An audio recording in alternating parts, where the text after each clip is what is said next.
3 araw bago ang kanyang beatification, inihanda ng kapilyang paglilipatan ng labi ni Pope John Paul II sa Vatican City. Sa Pilipinas naman, ginawa na po ng mga maliliit na imahe at stampita ang yumaong Santo Papa. Darito ang report.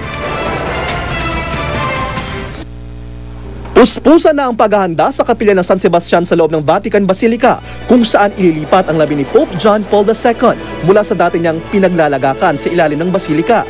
Inalis na at inilipat na ang dating nakahimlay rito na si Blessed Innocent XI noong 1689. Mananatili raw naka-expose ang labi ng dating Santo Papa para malapitan ng mga pilgrim matapos ang beatification ceremony na inaasahang dadaluhan ng daan-daang libo. Ngayon pa nga lang, may mga matiyaganang pumipila sa Vatican Square para makapasok naman sa loob ng St. Peter's Basilica.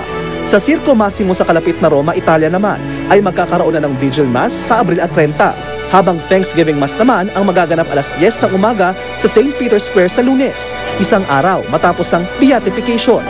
Sa Pilipinas man, excited na rin ang ilan sa beatification ng tinaguriang Pope of the People. Kaya naman ipinagpagawa na siya ng maliliit na imahen gaya namang ibinebenta sa Tayuman, Maynila. Yan ay kahit pa isang hakbang pa ang beatification bago maging ganap na santo si Pope John Paul II. Bukod sa mahigit isang talampakang mga imahen, may mga stampita na rin ang yumaong Santo Papa. After the beatification of John Paul II, the people will be flocking here looking for that statue. Para sa saksi, JP Soriano, nag-uulat. Samantala sa showbiz saksi, pwede na masilip ang ilang eksena sa huling installment ng Harry Potter movie series. Come on, Tom. Let's finish this the way we started. Together!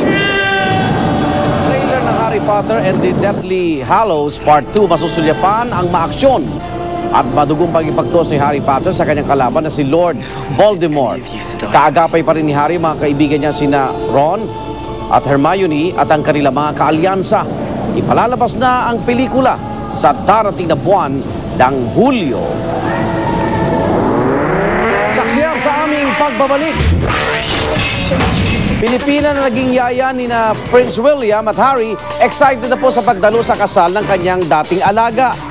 Balitang hatid nag-iisang liga ng katotohanan sa sama-sama nating pagiging